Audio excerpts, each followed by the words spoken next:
G'day guys, Gav from Drab Garage back again.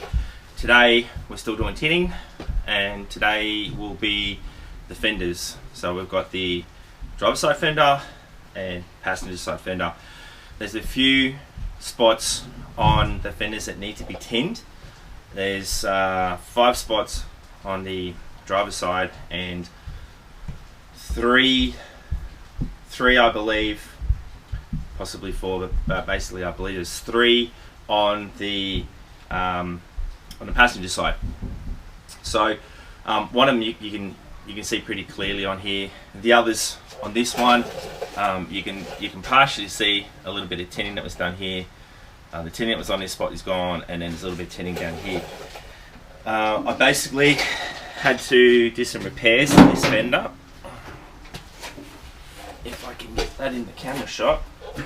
So this whole square section here, I'm just looking at I've got my phone over here so I can see what I'm doing on camera. So this whole section here had to be cut out and welded back in. So I've still got to drill the holes here. I'll do that when I've got the fender on the chassis, so I know exactly where those holes have got to go. But you've got a tinning spot needs to be done on this back hole here. You have a tinning spot that needs to be done here, on this spot here. You have a tinning spot which you'll see here, this one, and I believe this one, but I'm going to double check that with my pictures that I've got in my book. Okay, this one here, the Ford GPW restoration guidebook. Now, looking at the pictures here, okay, gives you a pretty good idea, as you can see, where it needs to go. So 1, 2, and the bottom one here, and the one on the back. Okay, on the passenger side, it's one on the back, one on the bottom, and the bottom hole for the voltage regulator. Alrighty, so we'll get set up, and I'll clean these up, and we'll get them tinned.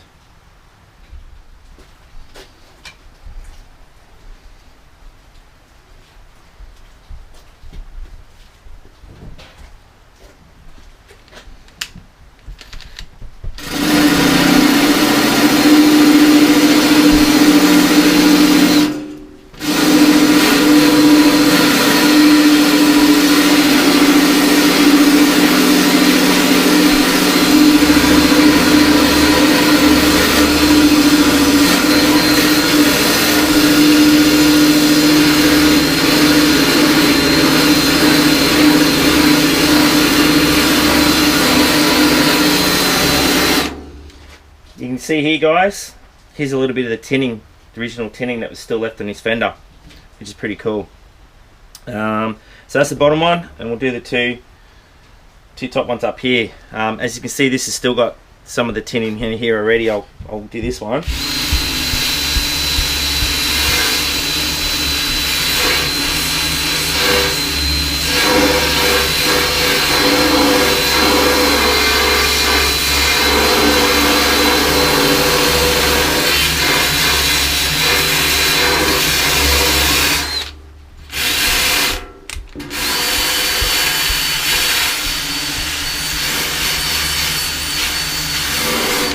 You can probably see that a little bit better now. You can see there's a little bit of tinning around the outside edge on this one here.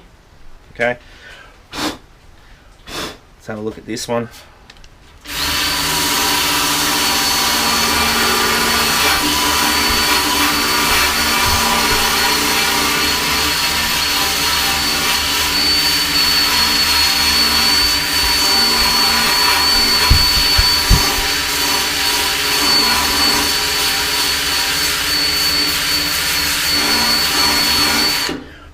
This one here too, you can just see the faintest little bit of tinning just left. Probably comes up on the camera a little bit better. You might actually see this shine a little bit better, but that's the original tinning from World War II. Alright, so I'll just I'll do the other 2 bits down here. and then we'll get this cleaned up and ready for tinning.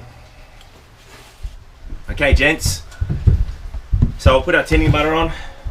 Once again, showing the camera, Eastwood tinning butter, that's what it looks like. Bear with me, there's a bit of noise upstairs, guys. So monkeys are running around getting ready for dinner, and we've got a thunderstorm going through at the moment. It's not a big one, but if you hear a bit of the rumble, that's just the god Thor bashing about up in the sky, taking the souls of warriors with the Valkyries to Valhalla. So anyway, put the tinning butter on, and it seems that these were quite big spots, roughly about this size. And as you can see with the original tinning butter that's on there, it's pretty big circle. So I'm not really sure why that was so big, but I suppose it was just somebody just had a big brush at the factory. So we'll try and get this around about that same size.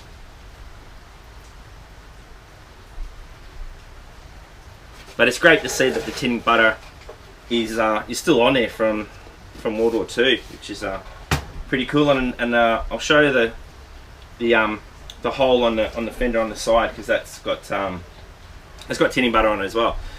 All right, fingers crossed this butane torch will work. It doesn't like sort of working upside down, so let's have a go.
Okay, so that's it, gents. That's basically, from what I understand, it's really just as simple as that.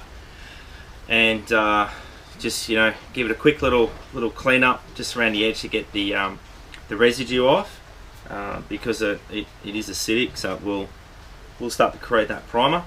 But we'll flip this around and get set up to show you the other two spots that we've got to do. Okay, so this is the spot that sits on the frame of the chassis, the frame, whatever you want to call it. So there's going to be a tinning point that will need to be put on that on both sides, and I still got to drill the holes in. So this is the part that I said was I had to repair, and this is probably one of my earliest attempts at doing a repair. So it looks a little rough, but you know, at the end of the day, no one's really going to see it, no one's really going to care, unless somewhere down the track my kids decide they want to sell it and somebody looks at it and says, oh, that's not an original, you know, so be it. It's probably going to be 100 years old by then, and nobody's particularly going to care. So anyway, once again, whack a bit of tinning butter onto that. So we'll just cover pretty much all of that. Put it on nice and thick, in a sort of circular pattern, like so, and hit it with the butane.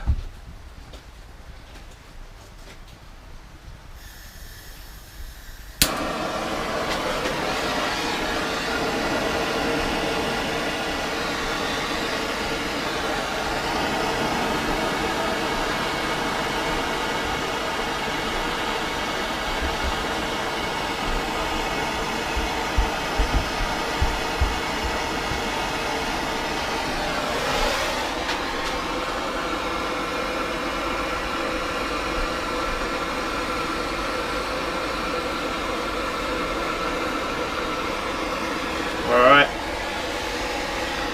I'll let that one cool a little bit and I'll have a second go at it. Okay gents, I'll just give you a close up of that if I can. Okay, so that's that one done, and I'll set up and get the last one done. Alright, drop fern. So once again, just dab it on.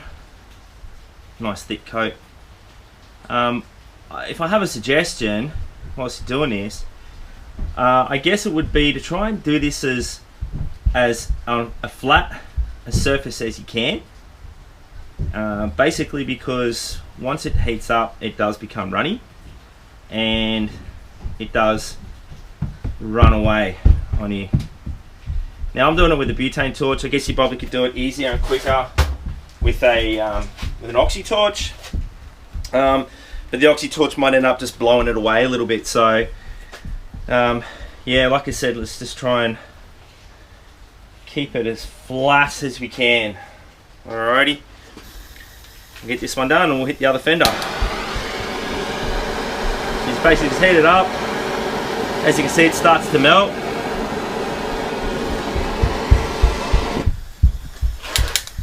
And of course my blowtorch won't work again.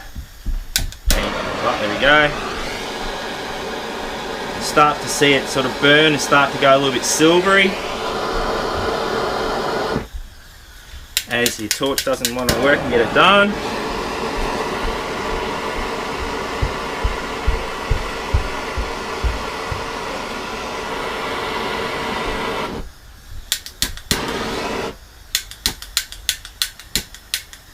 Challenges of working with something that wants to work on a vertical plane.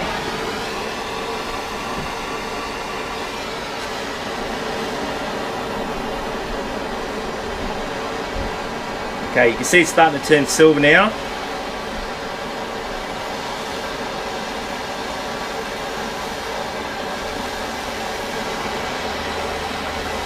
Alright, so you got your silver there, you got your lead starting to melt.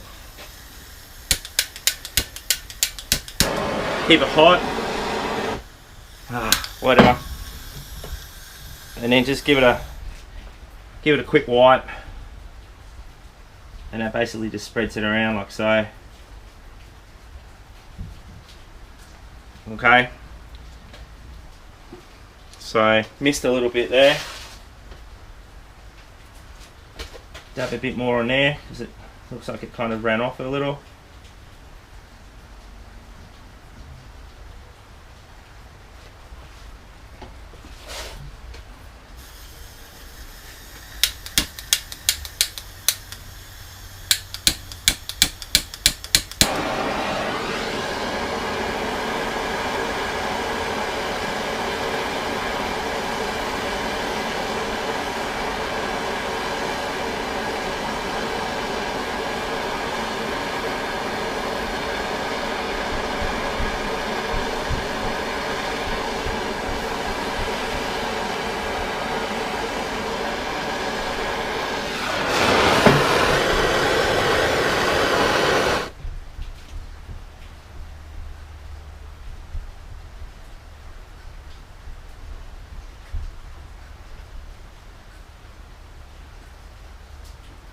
There you go, gents.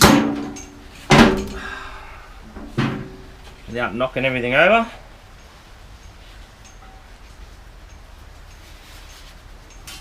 Okay, that's basically it.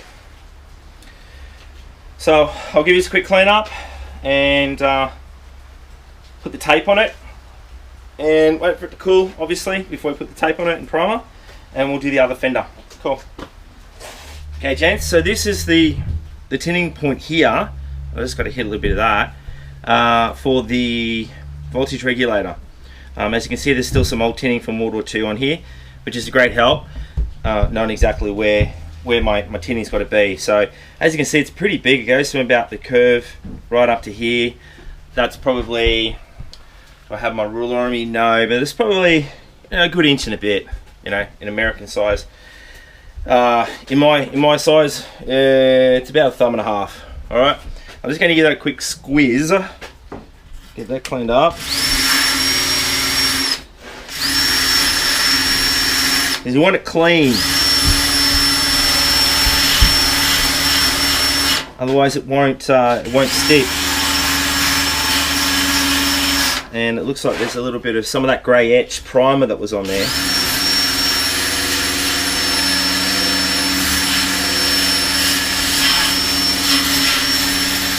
And that grey etch primer was put on there by the sandblaster. I think this was the first part that I had done by the sandblasters, so they could trial it, because the sandblasters that I went to, they're normally industrial sandblaster guys, and they blast the hell out of steel, and I'm not really used to doing sheet metal, so they said they'll have a go. Gives their bloke an opportunity to, I guess, learn how to do it without damaging it, and I think they did a pretty good job compared to what they looked like when I first got them. They were pretty feral. They looked a little bit like something you would have got out of the ocean. Very crusty, covered in algae, and yeah, not very tasty unless you like seafood. All right, I'll give this one a crack, and hopefully this will work without shutting off.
Dab a little bit more on that.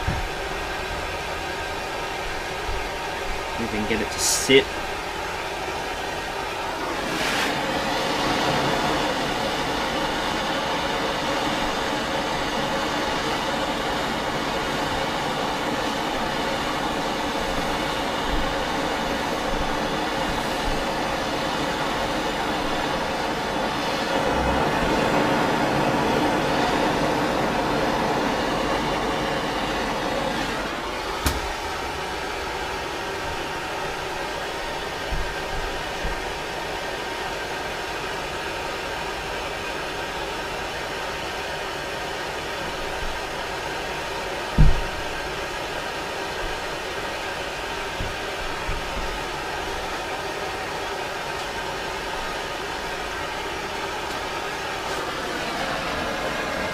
Okay, gents, so that's basically the gist of how it goes. The other two spots are just the same as what they are on the other fender. It's going to be the backside edge. Okay, so it's going to be, without touching this and burning myself, this part, okay, which connects to the cowl, obviously, and on the cowl there'll be a tinning spot as well. And another spot, carefully do this, is where the fender touches the the frame. Okay, so I'll do these ones off camera. Just easier to do it that way, and I'll show you the results when they're done. Okay gents, so that is the tinning for the fenders on the G503 Jeep for the driver's side and passenger's side. I basically just put a masking tape on here, hit it with the primer. The masking tape, for some unknown reason, I don't know why, it doesn't stick. It's been really quite difficult, so I've tried the blue painter's tape, just regular masking tape, gaffer tape, and nothing really seems to stick. So I just sprayed it anyway. I mean, we can come up with something. I suppose I can probably use something like a latex mask. I can try at a later date, but for now, that's done, that's dusted, it's hot, it's sweaty, it's humid, and I'm overdue for heading inside for dinner and having a wash. So once again, gents, thank you very much for watching. I hope that has helped some of you guys know where the tinning points are supposed to be for the G503 Jeep. If I've done it wrong, let me know. If you've got any questions, ask them in the comments. And like, share, subscribe, and yeah, get stuck into it guys. A little bit each night goes a long way at the end of the day. Alright, so once again, thanks for watching. Have a great weekend. If we can get some stuff done tomorrow during the week, I'll post it up. Got to get some more videos out, and we'll see you on the next one. Cheers guys, see you later.